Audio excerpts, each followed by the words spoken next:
Hi, I'm here with Dr. Chelsea Pintz. She's a PGY1 pharmacy practice resident at the Monroe Clinic. Thank you so much for joining me today. Yeah, no problem. So just to get started, could you tell us a little bit about yourself and how you became interested in pharmacy? Sure, that's a great question. I did my undergrad at St. Norbert College. So there I kind of was interested, I knew right away I wanted to be in healthcare and science. So I kind of went about different ways. I actually became a CNA, I thought about PA school, I thought about med school, I thought about a lot of different things. So kind of put my hats everywhere. And then kind of by process of elimination, I found that pharmacy really fit me best.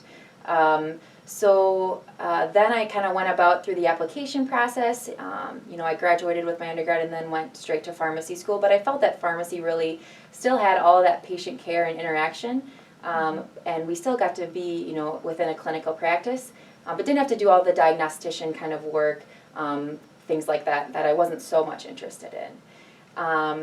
And then currently right now I'm at Monroe Clinic, so there I'm able to, mostly through our ambulatory care, adjust medications through collaborative practice agreements. We see a lot of kind of chronic disease management, so hypertension, hyperlipidemia, diabetes, medication titrations, heart failure medications. So we really work through interdisciplinary teams in order to better manage the patient's medication therapies. And that's exactly what I want to be doing in my future career, so I feel like the residency really did fit me well. Very cool. I know Monroe Clinic is very progressive, so that's great that you can have so much autonomy and authority in adjusting medications for patients. Yeah, absolutely. So that's extremely important to have autonomy, and as a resident as well, we're finally, it's kind of that in-between where you're transitioning from student to kind of a pharmacist. So it's good to still have that safety net, but still have, autonomy as well. Definitely. So going back to when you started pharmacy school, what kind of activities were you involved in, whether it was extracurriculars, professional organizations, or volunteer activities? Sure. I, of course, was part of WSPS, the Pharmacy Student Organization, so did various things through that, whether it be just meetings. I interacted that way through, and then obviously went to like PSW and all the different meetings, because there's so many organizations tied into that one organization. Christian Fellowship International was a group that I was in, so we met weekly. It was a nice kind of way to get away from the stress of pharmacy school and kind of think about the big picture, which I really liked that. Some other things that I did, I also worked while I was in pharmacy school, so I worked at UW, stayed busy that way in order to kind of have that pharmacy experience and pharmacy background as well while attending school. I did some like intermittent kind of volunteering activities. So through the McDonald's house, we made food a couple times during the month for those families that were staying there. So just try to, and through the Christian Pharmacy Fellowship International group too, volunteered various ways through that too. So through those groups, trying to incorporate into still obviously giving back to the community, which is important to me. Definitely. That's great. You've been involved in such a variety of different things throughout pharmacy school. Yeah. I bet that developed your skills a lot too. Absolutely. Yes, I agree. So how did you explore different pharmacy career paths while you were in pharmacy school? And when and how did you know clinical pharmacy was the one path for you? Sure. So I think you get quite a bit of variety with like your IPPEs, seeing different practice sites. I had an opportunity that I kind of sought out to go shadow Dr. Pigarelli within the VA. Nice. So that was really a great experience that I really liked, that she was able to kind of really manage the diabetic medications, and by talking through the case with the provider, in order to really see the patient more frequently than they could see the provider. So it was important to kind of see what she did in kind of her ambulatory clinical practice. I did also, I mentioned I worked at UW on the outpatient side, so was able to see through ambulatory care kind of how they did what they were capable of, managing anticoagulation primarily, having access to like Epic records in order to see what's going on with the patient, in addition to then, dispensing medications within the clinic pharmacy. I saw, through my IPPEs and APPEs, hospital pharmacy as well, and then the retail pharmacies, but I just felt that ambulatory care and that kind of clinical practice was more for me. Speaking with the patients, on a little bit more daily basis, getting to know them more as a person as we follow up with them every month or week or so, was really important to me in pharmacy. So that's kind of why I chose the pathway I did. Definitely. Sounds like your volunteer experiences, your shadowing experiences, your IPI experiences, and then on top of that, your work experiences, all melded in to kind of define your path going forward. Exactly, yeah, and I think that's mostly, real life. You need to kind of put yourself out there and, touch everything in order to find what fits you best, I think, and that's the best way. Definitely, definitely. So what kind of obstacles did you face on your path to pharmacy as well as clinical pharmacy? I think obstacles, as I went to clinical pharmacy and chose that pathway, it's hard when you are a fourth-year pharmacy student and then with all the application process to do that. That is a barrier, absolutely. It's a big process to go through. So that is a little bit of a barrier. Of course, you have to think about logistically. You have all these student loans and you're going to be, as a resident, working really hard and not making that much money. So that's another kind of barrier that you have to kind of bear. But, it's worth it in the end. You're going to, acquire the position you want, get this extra education and training, which is so important, in today's setting and really establishing ourselves as clinical providers. Some obstacles that I see kind of sometimes in clinical practice, providers just sometimes aren't aware of what we are capable of. So really it's important to establish that rapport, really important to show the provider what we are capable of. And then once they see that, then they just, really seek you out, which is great. That's why we're there. So that's another obstacle that we kind of have to get over as well. Definitely, showing that you're there as a support for the physician to help with the medication management instead of, taking on their role and kind of obstructing in their way. So exactly. Being as a supplement for them as a resource is definitely important. Exactly, yeah. We want to make sure that, we're in no way taking over what they do. We're just exactly supplementing and working via a team in order to better manage the patient. Typically within our clinic, it is hard to see a physician with the follow-up that's needed for like a newly diagnosed diabetic. So we're there in order to help them kind of titrate medications so that they see the provider maybe every 3 months and we see them every month versus that. So it's just easier, and again, yes, to augment the physician's care, absolutely. Definitely. So you've touched a little bit on your residency program, but could you give a little bit more detail about it? Like how and why did you choose this specific one? And what makes it unique compared to the other residency programs that you interviewed at? Sure. So our residency, we have various rotations. We first kind of overload in the first half of the residency with pharmacy preceptors as your preceptor for the rotation. We have different rotations, so we actually do have an inpatient rotation. It's more of an ambulatory focused residency, but we do have an inpatient rotation. Our hospital is a small bed hospital, more of in a rural community. And there we are very decentralized, so we do medication reconciliation on every patient, discharge counseling, so it's not like we're just, more sitting in central. We are decentralized and do get a lot of patient interaction, which is why I also liked that rotation. And then we also have a pharmacotherapy clinic, which is pharmacist managed, primarily, again, anticoagulation patients, but we do see heart failure patients in collaboration with the cardiologist, diabetic, hyperlipidemia, hypertension patients, which I mentioned. And then we also have a required rotation within the clinic pharmacy to kind of experience that setting and mostly focus on more MTM management, getting those patients seen for medication therapy management visits. And then the second half of our residency, which is very unique, is that our preceptors are all physicians or providers. So that's an interesting aspect to have kind of one-on-one teaching with a provider. So I think that was a really interesting aspect to this residency that I liked, that really in order to progress AmCare, we need to, again, build that rapport, build those relationships with providers, which I thought these elective rotations would definitely provide. The other interesting thing about the residency is that our staffing component is all inpatient. So every third weekend we work inpatient in the central pharmacy, which I thought was interesting too. I'm more ambulatory care focused, but I think it's always good to have those baseline skills and also still have that inpatient knowledge. Ambulatory care, I think, is on the way to progressing and just further making more jobs available, but still it's kind of not yet fully out there yet, so there's not as many jobs as available, so I didn't want to kind of tunnel my way down that down that way and have still as a background or a backup plan to have that inpatient experience as well, which I think makes us more unique, a unique residency versus just being straight AM care. Definitely. You get both aspects of pharmacy practice, not just confined to one. It makes you a more well-rounded practitioner definitely in the future. Absolutely, and I think transitions of care is a huge buzzword too, which just kind of further promotes how important that is that you see the patient both on the inpatient side, see what we do, but then also important that you see them on the outpatient side and kind of mold those two together so that, yes, continuation of care is so important. Absolutely. So you mentioned there are a lot of different rotations offered throughout your residency program, but could you describe what a typical day would be like in terms of your responsibilities and duties as a pharmacy resident?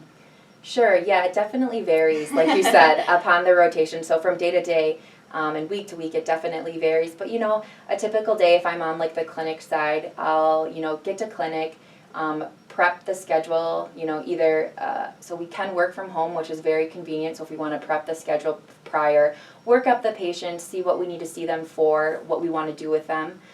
Because again, on the ambulatory care side, you're not seeing them every day. You don't have lab values every day. So you need to kind of work up the patient prior to seeing them.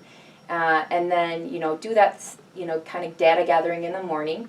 Then our schedule is pretty packed, in regards to seeing patients. We see patients pretty much every 20 minutes, and for anti-coag, at least an anti-coag visit's a little bit shorter. And seeing the patients independently, again, our preceptor will kind of come in at the end just to verify our plan, that she's in agreement with that. And then we pretty much, are in clinic from anywhere 8 to 8:30 all the way up to 4:30. And then finishing up your notes, finishing up everything that you have to do for the day. And again, we have access from home, so I'll finish up notes at home. And then, we also have longitudinal projects that we have to work on, other administrative tasks that we have. We have an administrative rotation we have things to work on for. And then, again, working up patients for the next day. So it's pretty busy. You do stay busy. That's one thing that I'm sure a lot of people already know about residency, that it is a lot of work. But the clinical knowledge that you gain is just incomparable, I would say. Absolutely. I think I've heard they say that 1 year of residency is the equivalent of 5 years of work experience as a pharmacist in general, right? Yeah, that's exactly right. I've heard that as well, and I definitely agree. Everything is much more fast-paced, but you are working a lot, not only, in clinic, in your setting, but you are working from home and working on developing all those like leadership tasks, how to be a good preceptor, how to teach, and your clinical skill set. So it's just so many things going on at once. So absolutely, I think that is very comparable, the 1 year to the 5 year kind of ratio. And in addition to your clinical duties, you also do teaching on the side as well. Right Yes. now you're teaching the pharmacotherapy labs. Do you mind talking a little bit about your experience in that? Absolutely. That was another kind of unique thing about this residency that I liked. So we were able to 4 weeks total out of the whole year we are in the pharmacotherapy lab here at the School of Pharmacy, which it's so great to kind of see how far you've come as a resident from being, a second or third year student, and really just interacting and helping them along the way, because 1 or 2 years ago I was just there. So it's really fun. We also do a teaching certificate program through the School of Pharmacy, so that meets kind of every other week about. So we come up to Madison for that to kind of work on our precepting skills as future pharmacists, as well as, it is I think it would be great to be like an adjunct faculty member in the future. So just further acquiring those skills, learning how to develop a teaching philosophy, a teaching portfolio, was something I was very interested in. So that was another kind of unique thing that drew me to the Monroe Clinic residency.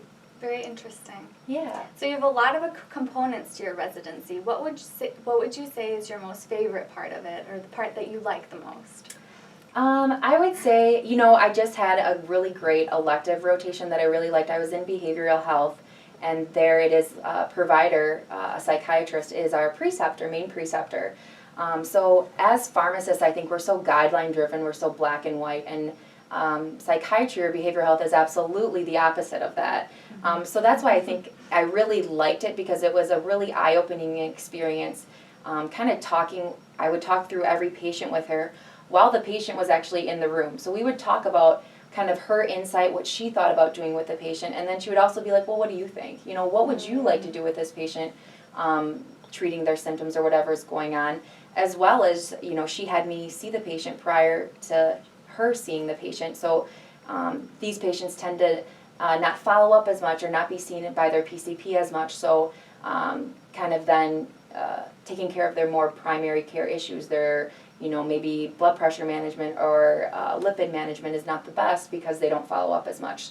So that's why, we triage these things, try to get them labs ordered, get medication started. So that was another kind of vital component to this rotation. So it was really just a ton of information, and really she was an excellent preceptor, and that's so important when they're really interested in you as a resident and teaching you all the skills that they have acquired throughout their career. Is just a really great experience. Absolutely. You've touched a little bit on your interactions with other healthcare professionals, such as physicians, nurse practitioners, specialists, nurses. How would you describe your interactions with them? How do they view pharmacists and our role in the healthcare system? Yeah, I think it's kind of different, absolutely, depending on what type of provider, what type of care they provide. Within the inpatient side, we do round on a daily basis with the physician and the social worker, as well as the nurse who's taking care of the patient. So it definitely varies. I think nursing is really relies on us quite a bit for quite a different things, retiming a medication if they have an administration issue. So I think the nursing and pharmacist relationship is very solid. Social work, they are an extremely important part of the healthcare team in regards to making sure the patient has the appropriate care on the outpatient side in regards to physical therapy, or that they're at the appropriate place that they should be where they're safe. And then I think physicians kind of, on the inpatient side, see us as really the people that make sure they're on the correct medications, that they're properly renally dosed, that the patient is antibiotics are the correct therapy that match the correct bug that the patient's growing out. So they really definitely rely on us to make and kind of have Chelsea look at this patient and make sure everything's going on okay, and have us we have pretty much all autonomy within the hospital to order labs as we see fit, order EKGs, change medications per protocol, of course, with the doctor co-signing. But I think physicians on the inpatient really see the benefit of pharmacists. I think on the more now talking about the ambulatory care side, it's up and coming. I think physicians are starting to realize how much we are capable of. I think it started more on the inpatient side and has just kind of developed onto the ambulatory care side, that the amount of training that we have, and again, we're just seeking out more training, more certifications in order to be more qualified, to be more autonomous within clinics and see patients independently under the provider's collaboration. So they're slowly seeing the value of us, and I think it's just, again, as one kind of grabs onto it, then they share their story with another physician or another provider and just further build our clinical practice. So I definitely think that they see the value. It's just that some are not yet aware of what we are capable of in our training. So I think it's becoming on the forefront, and we're progressing in the right way. Definitely. And as you were talking about inpatient practice and your interaction with the other providers, I was thinking that it might align with the hot topic of PPMI in pharmacy, where the pharmacist is the center of the medication management. Mm-hmm. The pharmacist is seen as the medication expert and really takes control of that for the healthcare team. Yeah, absolutely. I mean, physicians sometimes are, I would say, on the inpatient, really kind of are like medications hands off sometimes, that they're just like, that's your thing. Sure. I'll figure out what's going on now. What do you think we should start? So mm-hmm. Absolutely, I totally see us being the medication manager, absolutely. Mm-hmm. So now that we've talked about so many components that are so great about your residency program, let's talk about how you manage all of this. How do you do it? What is your work-life balance like, and how do you achieve that sort of balance? Sure. I feel like we get this question a lot. Yeah. Residency is so busy. Mm-hmm. How do you kind of manage everything? And I think, of course, organization is the key. Sure. You need to have some type of way to document, when you have meetings, when things are due, when you need to have abstracts in, research projects, things mm-hmm. complete. So it's very essential to have a very well-organized kind of system that you keep things track of, so that nothing kind of elapses or escapes. Also, I think, it is important. So if, this many nights per week you're spending this many hours doing things, you need to then set aside maybe one Saturday or the Friday night that you get to go watch a movie with friends, or kind of just get away from pharmacy for a little bit, because I think it is so important to have a life-work balance.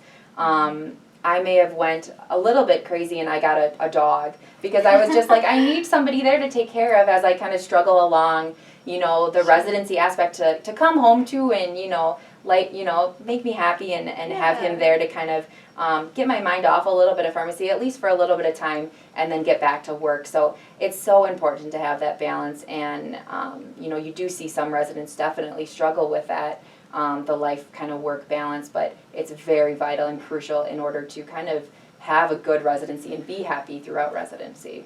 Definitely. So as your transition from student to resident, you've been trying to figure out how to balance everything. What has been the most challenging skill or task that you've had to learn and achieve as you've transitioned? What has been the most difficult for you, and maybe that you're still working on currently?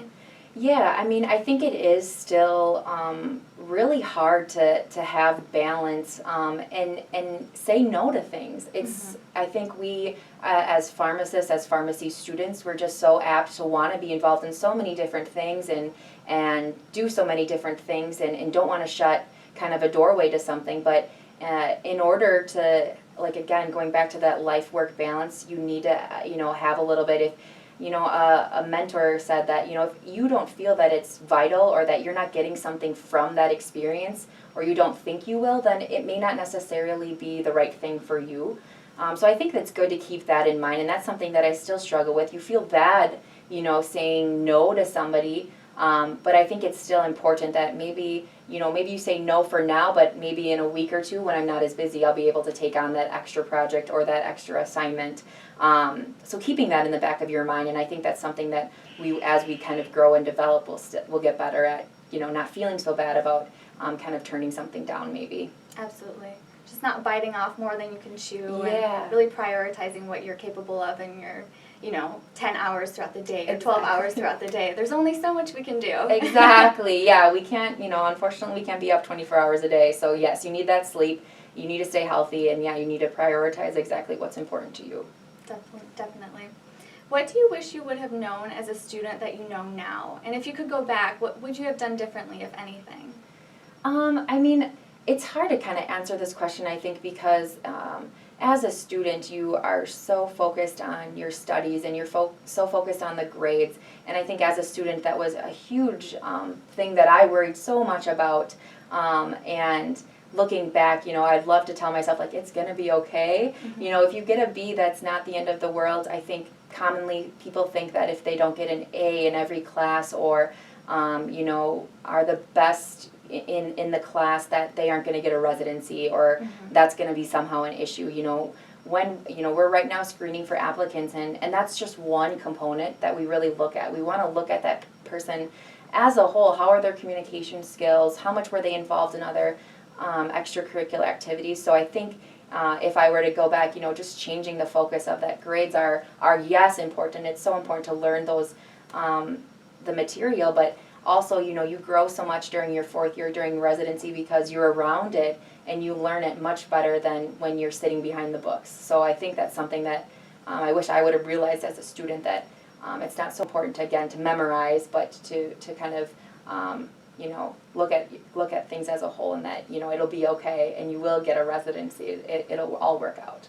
Absolutely. And you touch on a really important point about developing those practical skills and those soft skills that might not necessarily show up on paper on your CV or on your GPA or anything like that, but are really important and crucial to becoming a clinical pharmacist and interacting with patients in the healthcare team. So absolutely. I think it is important. You can be the best, you may know the most information about whatever disease state, but if you can't communicate that to a patient, to a provider, you're not really a great pharmacist. So absolutely, all those skills are so important to be a well-rounded clinical pharmacist. So what final words of advice do you have for current pharmacy students that are interested in going into clinical pharmacy? I think just, really, again, seek out lots of different opportunities to kind of explore what fits you best. Because you don't want to end up, in a residency, in a job that you don't like. It's just, not a good feeling. So seek out mentors. Don't be afraid to, if somebody talks about an issue or a topic or their site, don't be afraid to go up to them and ask them if they would have some time to further discuss, what's going on or what they do or shadow them as much as possible, because really, as pharmacists, as preceptors, we just want to give back, to those students and help them out as much as possible to kind of find where they fit in this field of pharmacy. So I think that's one tip that I would give, is just kind of, put your hand in many different things, of course, and figure out where you see yourself fit in order to then, figure out what residency is best for you, because there are so many residencies out there. So definitely looking into as much information about them as you can see fit in order to then, again, find where you fit within the field of pharmacy. Absolutely. I completely agree. Good. Well, thank you so much again Yeah. for sitting down and talking with me. I know your valuable advice is going to be really important for pharmacy students to hear, so they can figure out, if this is the path for them.